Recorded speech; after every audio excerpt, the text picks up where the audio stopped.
Hey there.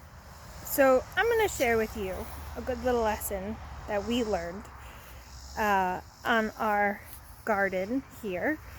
So, um, we worked really hard to make our garden grow. We noticed there was an old garden space in the side of our yard here, and it needed a lot of work because there was a lot of weeds. So we got to work and we burnt the weeds using a propane torch. We rototilled and put in some fertilizer, and later on put in some rabbit manure. Have been watering it regularly. Then we also created a fence using some chopped wood and our little sawmill thing that we have, and some just chicken mesh. And we also created an herb garden out of an old box spring, something like that. Out of a box spring, yeah, that's what it is. And I created or planted sweet potatoes in some totes that were damaged and created really good holes for drainage, and had some old buckets with holes in the bottom for drainage and planted some plants. Well, I kept getting honestly defeated feeling because not a lot seemed to be growing, and I couldn't figure it out. And, I was trying my hardest to amend the soil within reasonable cost wise. I didn't want to go spending a tiny little fortune here. And I was pretty bummed when a lot of my little seedlings that I started from seed sprouted really well, and planted them weren't really taking off. I was just pretty sad because I've not had worked so hard on a garden and had so little return. With that said, I do have some things growing. My corn seems to be growing. My tomatoes are puny, if they even lived. I have some beans that are growing. Carrots are doing great. Some of my melons are doing good, squash and melons. I had really good lettuce until rabbit broke in and ate it. But pretty much everything else has been dying off. And so what, 4 things? 4 things, really? I've even dug up a couple of plants and cleaned the roots off and tried to put some fresh soil in, thinking that's why they were dying off. But I couldn't figure it out. So I just thought maybe we just have really poor soil quality here, which is possible because there's a lot of rocks in this area. But no, I actually think I figured it out. So let me show you why. Switch my camera around here. So does anybody recognize this tree? Maybe if I get a little closer. See what's on it? There's one there too. And let's see, it looks like there is is that the same tree? Yep. So, we cut back branches thinking needed some more sunlight. You can see it's getting sunlight. You can see where the rabbit jumped in. You can see that it has gone to the weeds. So guess what this tree is? It is a black walnut. And you know what the black walnut produces? A substance called jugulone. It is a natural herbicide. So it is designed to kill off plants around it.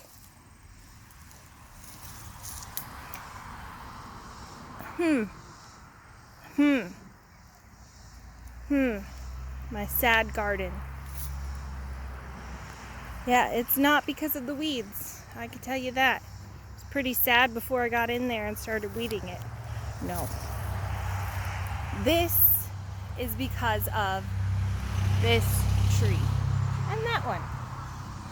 And not only the tree, the husks, the leaves, and underground, the roots. All of it. All of that tree produces that natural herbicide. And that is why our garden is not growing. Yeah, that's pretty much why our garden is so sad, to be honest. Despite all the work that we've put into it, we haven't seen as much return from this spot of our yard. And really, we thought it was poor soil quality. But no. It was these black walnuts. Now, we could harvest these black walnuts. Which we probably will. And they smell really good. I think they smell like citrus. But our garden cannot be saved. I really don't think so. We could pull up, and we will pull up what we can. But in terms of what it is right now and what it could potentially grow into, it's not going to be here. We have to relocate our garden.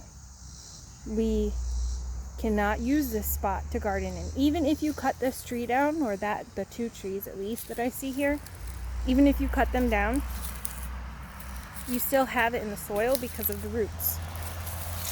And you could have it for a couple of years while those roots still continue to live. So, you could cut it and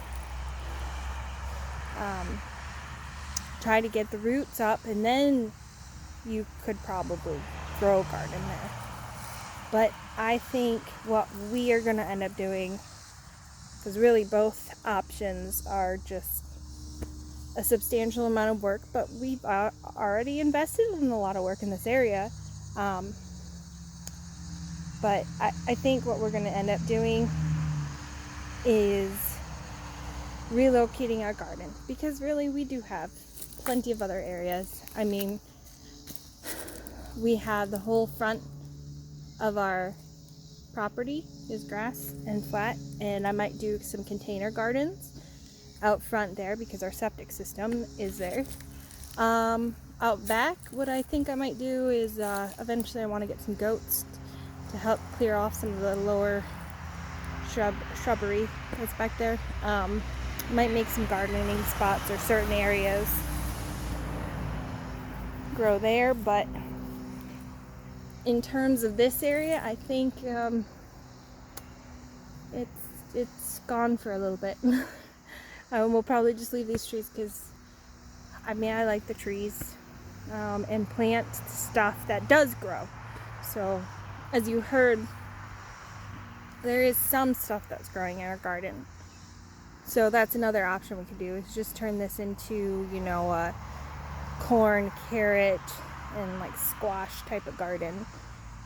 Because those things, on beans I guess too, those things don't seem to be bothered so much by the natural herbicide as the other plants are.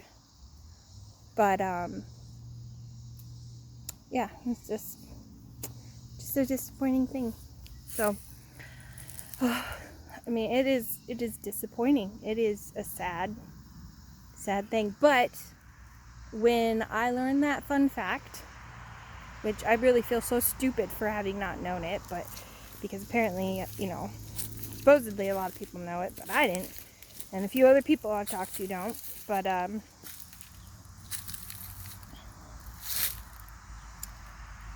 yeah, it kind of all fell into place as to why our garden just wasn't taking off like we were hoping it would, you know, especially with all the work that we've put into it. So, I mean, we might, like I say, turn this into just a limited growing area because of these trees. Obviously, some stuff can still grow. We might let it go back to nature too. I'm not sure. Or maybe just make it like an outdoor play area extension, because we already have like playground equipment back there. Not there, that way. Maybe make it a playing area. I mean, it's just, gosh, you see green there, but not a lot of it's stuff I planted. A lot of that has whittled away. You know, even if you get some growth, it's stunted. Yeah, I mean, to say it's disappointing, yeah, it is. I mean, I've never had a rhubarb plant die on me.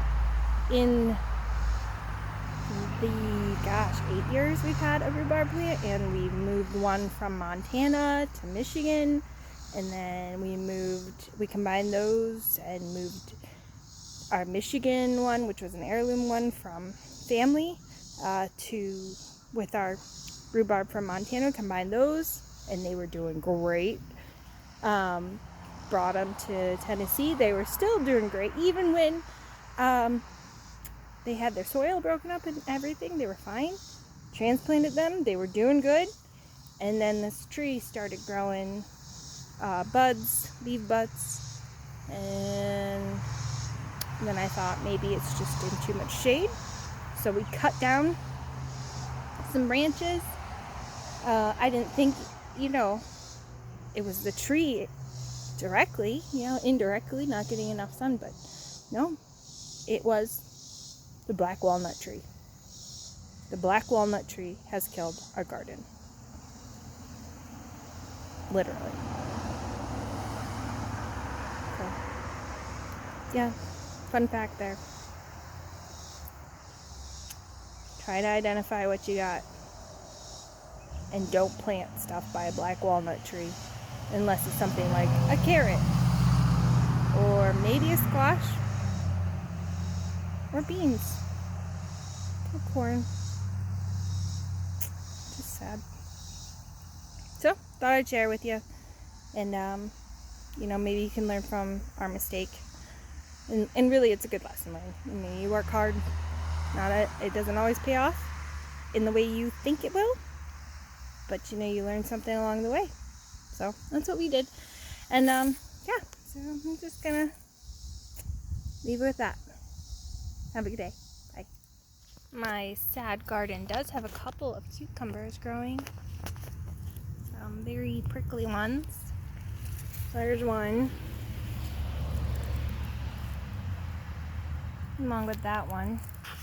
You can see I haven't really been out here working on the weeds because of how sad it is. But I will likely work on it. It's just sad sometimes.